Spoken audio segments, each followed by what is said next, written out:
Hi, this is my review of Destiny with Evil. Destiny with Evil is the sequel to Garadon's Pass, an adventure for the Mystic Forces 2nd edition role-playing game. If you haven't seen my review of that adventure, I'm going to put a link in the description below so that you can check it out. Destiny with Evil can be played as a standalone adventure, but there are many powerful thematic and flavorful reasons to play it right after Garadon's Pass, so I recommend that you play both adventures. Now let's talk about the quality of the PDF.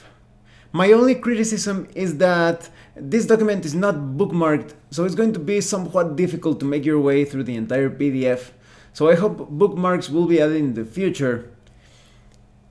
And despite that, the quality is great. Everything is well organized and written and explained. You have the awesome looking illustrations that make the Mystic Forces role-playing game quite evocative. They look really nice, quite colorful. So in terms of quality, the bookmarks aspect is the only thing that I would consider a negative. Everything else is pretty much perfect. I think I found a couple of typos, but they weren't a big deal. Now let's talk about the contents. I really like it that at the start they give you a bit of fiction, showing you how Shinkai can turn into a Korgathul, a corrupt being. You see this individual known as Efaun, who is making this pact with a shadow demon. You can see the whole macabre and perhaps a slightly gory process through which Efaun becomes a powerful Korgathul. And I like it because in other role-playing games, anything related to pacts and rituals and such, they are related too much on, I guess, the most superficial parts of the pact. But here you can see how these shadow demons take the hopes and dreams of people and twist them into something quite nefarious. And in the case of Efaun, he wasn't a very virtuous individual from the very start, because his dream was basically to become Kethrel the Corruptor, that very evil figure in the history of the world of Oriathar. So the Shadow Demon basically takes this dream, or perhaps nightmare, of Efaun and actually makes Efaun believe that he is actually Kethrel. So that's quite ominous for the Elavrian realms. And now the Shadow Demon Valashar, that's his name, he's going to manipulate Kethrel. He's going to keep him on Efaun, who believes he is Kethrel. He's going to keep him on a need-to-know basis, giving him orders but not revealing the entirety of his plan. And Efaun, drunken in his power and his delusion that he is Kethrel, he is going to obey him. So then you get like a fast forward, that is, this piece of fiction is just for the game master. And now we see the player characters after they have recently joined the Defenders and discovered their aptitudes as Shinkai. They are going through this obstacle course, and this event is really cool because it's a fun way to have a competitive event with the player characters, so that they can have a friendly match against each other and see how their characters match up against each other in the sense of navigating slightly, well, let's say a simulation of a hostile environment. Because this is basically an obstacle course that will test the abilities of the characters to climb, jump, even resist the effects of the Mystic Forces. They will also test their strength, their intelligence through different puzzles. So it's a very good way for the player characters to see where their characters are weak at and where they are at their strongest. So once they win this obstacle course, and the first place will get a bonus of advancement and character points, they will retire for the day, and during the night one of the characters is going to get a very disturbing dream. He will see this ominous, creepy place that will feature quite prominently later on in the adventure, and he will see many disturbing imagery, and he will get a glimpse of a faun, of the main villain of this story, but everything is quite vague. It's just there to unnerve the player characters. So the player characters will be tasked by the defenders to look into the murder of 2 Shinkai defenders. They were exploring an area, a town of Reizhang, and they ended up killed just like that, and that is very disturbing because the Shinkai defenders are supposed to be quite powerful, and they were killed quite easily and mysteriously. So the player characters need to investigate, look into this matter. So after getting horses and preparing for the journey, they will set off, and as they travel along, they will have some opportunities to perform different heroic acts and acts that are in harmony with their status as defenders. So this is something that I really like of the adventure. It's going to reward you for fighting corrupt beings and being kind and brave and heroic overall. So this is a great way to reward the player characters, not only for exploring the world, but interacting with the non-player characters and creatures in it as well. It's a very good incentive. So for example, as they make their way through the land, they will see a deer, and this is a great opportunity to hunt that deer for food, or perhaps to deliver it or present it as a gift later on. But they will see these bristle wolves attacking the deer, and bristle wolves are corrupt creatures. They are quite dangerous to pretty much every living creature, and they will get a chance to exterminate these wolves.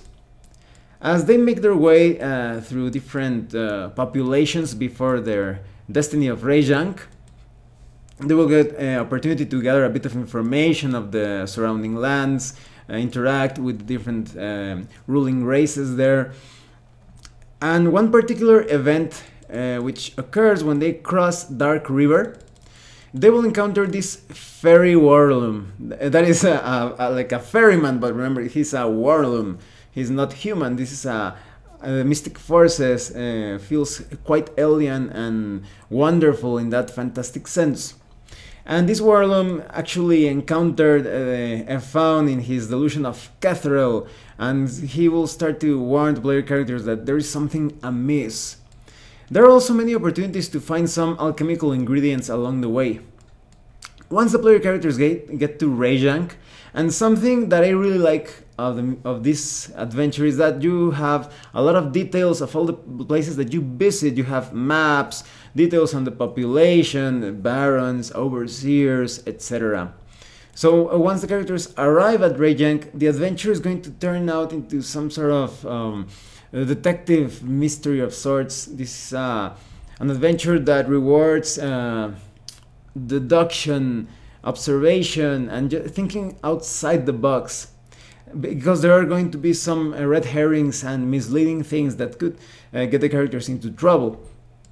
After they talk with the relevant non-player characters, they will know more about the murders. The first murder of the Morgan defender Tharin is quite bizarre, because they will see the corpse of this defender already swarmed by flies and maggots in a meditative position. It was as if he was thinking or resting, and there's actually a very good reason as to why he is like that, and there are no wounds or something that will give information as to how he died.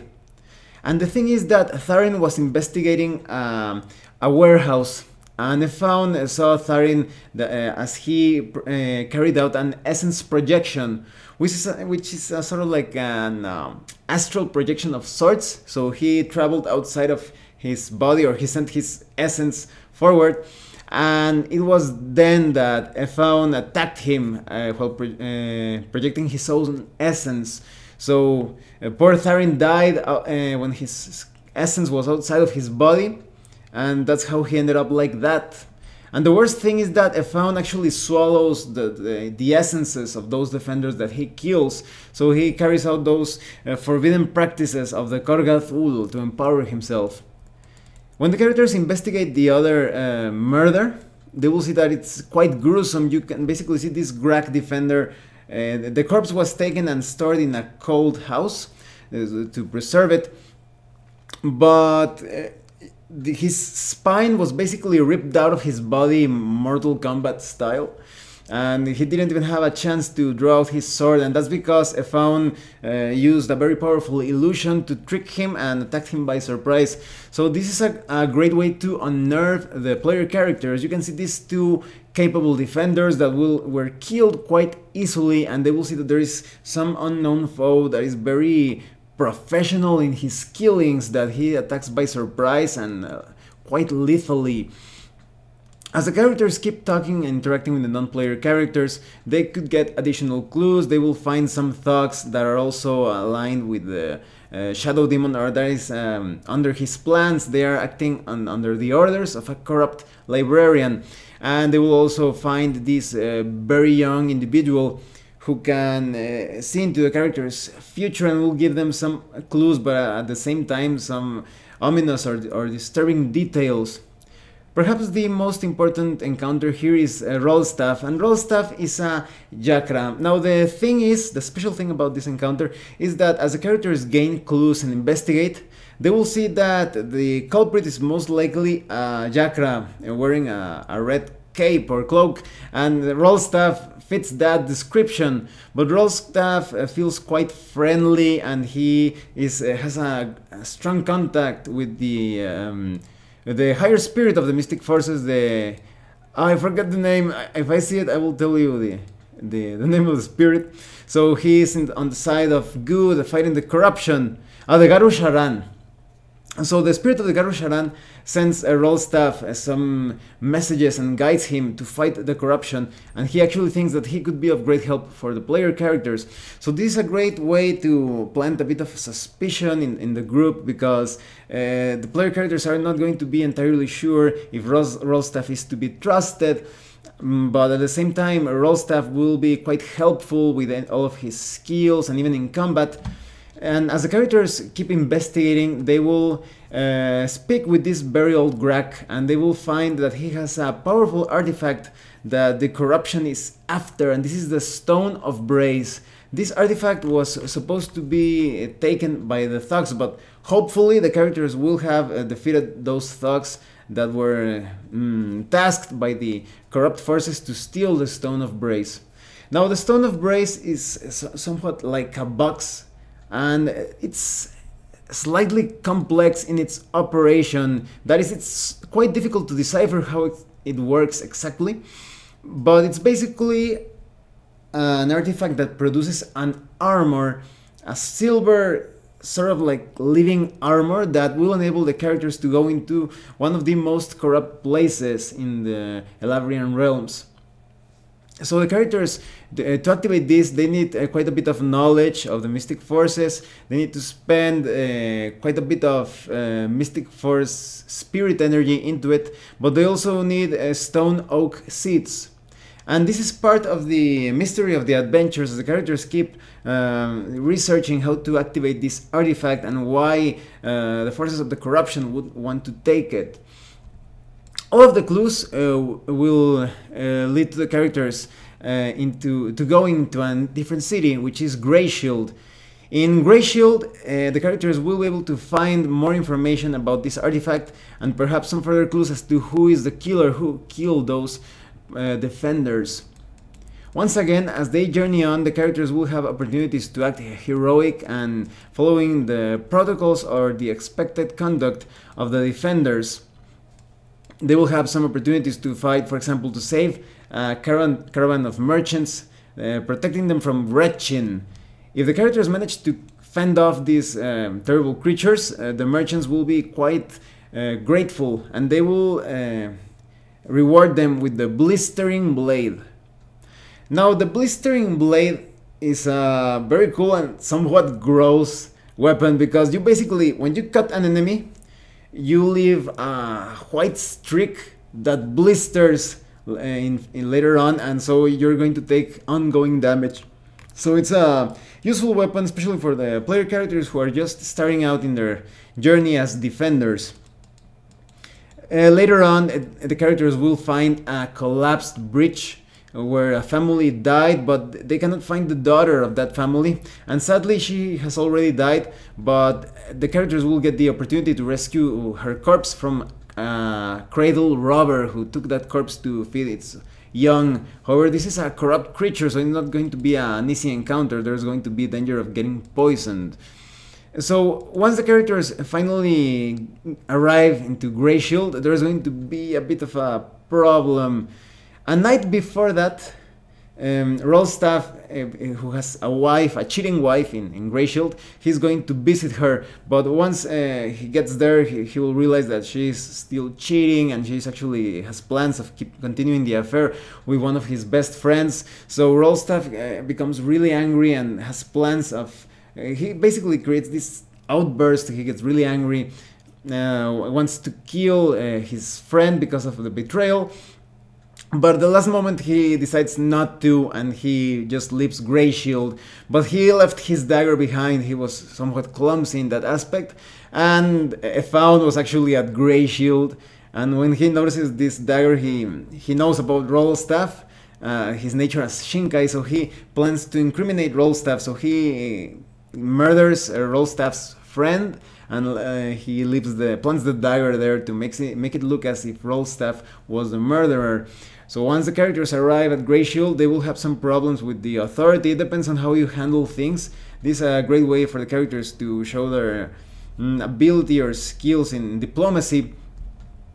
And after things are somewhat cleared out, because although that's not entirely certain, because maybe the player characters are actually thinking that Rolstaff is the killer of the defenders, but it's all up to the way they handle things. I think this is one of the best aspects of this adventure. Things could go in many different uncertain directions.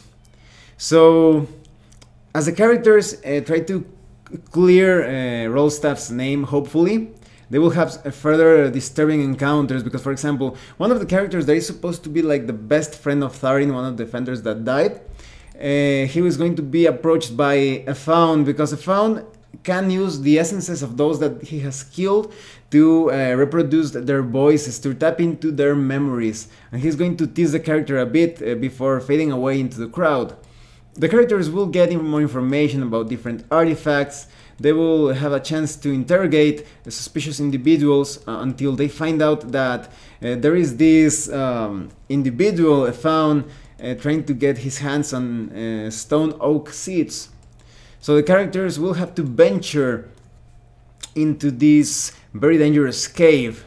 Another important thing of this adventure is that Rolstaff is also going to get more messages from the Garu Sharan through dreams, and he may aid the party if they still trust him. Now, the Stone Oak Cavern is a very dangerous place. As I was telling you, there is a rasp worm, so the characters must find a way to avoid this worm or defeat it. But there are also poisonous leeches and many treacherous and difficult to navigate places in the caves. There's also an encounter with a crusher. They may find a fireball ring, so this cave could actually take quite a bit of a while to explore, and there's also opportunity to get some other alchemical ingredients. Once the characters get enough information out of the individuals that they interrogated, that they are supposed to meet with Efaun at Red Rock, they may prepare an ambush. And the interesting thing about that of Efaun, right, is that he's really powerful, but even the characters managed to kill him because he has stolen the essences of those Shinkai defenders. He will be able to come back to life, so that's really creepy. The characters are going to feel a bit of desperation, perhaps, or anguish that they have to face this terrifying foe once more.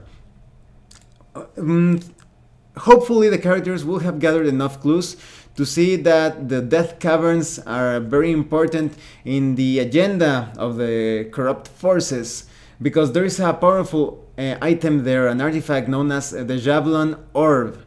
So hopefully the characters will have figured out how to use the artifact that covers them in this protective armor to go through the Death Caverns without getting attacked by the different corrupt roots of the place, because it's basically like a significantly big labyrinth with roots or binds that attack the characters as if they were snakes. So the only way to get safely across this very corrupt area is to use the power of the armor and navigate the different caves while being chased down by a found wraith. So it's up to the characters to get to the center of this strange labyrinth and get the Javelin Orb. Hopefully they will also get some help from Rollstaff, who will be released after his name is cleared, and they will have this climactic battle against the found wraith. But thanks to the power of the Javelin Orb, it is possible to neutralize his resurrection ability, to give him final death once and for all. And so the characters will be rewarded for carrying out their mission, but there are some things that are yet to be concluded, because, for example, what is the plan of this Shadow Demon? What is Balashar planning? Why did he want that artifact? And what other things is he looking for to destroy the Elabrian realms? Now let me tell you what I think of this adventure. I think this is a perfect follow-up for Garadon's Pass. The way that it changes the pace from focusing on the journey of Garadon's Pass to carrying out all this detective work and getting chased down by a found wraith, keeping on exploring the different areas, fighting the corrupt creatures. It's an adventure with a lot of variety, with good changes of pace. So suddenly you are fighting, suddenly you are investigating, suddenly you're just having a pleasant time talking with the townsfolk. So it's a very good adventure. I can't wait to see what the following adventure is going to be about. So I highly recommend that you get Destiny with Evil, especially if you played Garadon's Pass. If you played Garadon's Pass, this is a must-have. It is the perfect follow-up adventure. Well, thanks for watching my review. If you have any comments or questions, please let me know. See you later.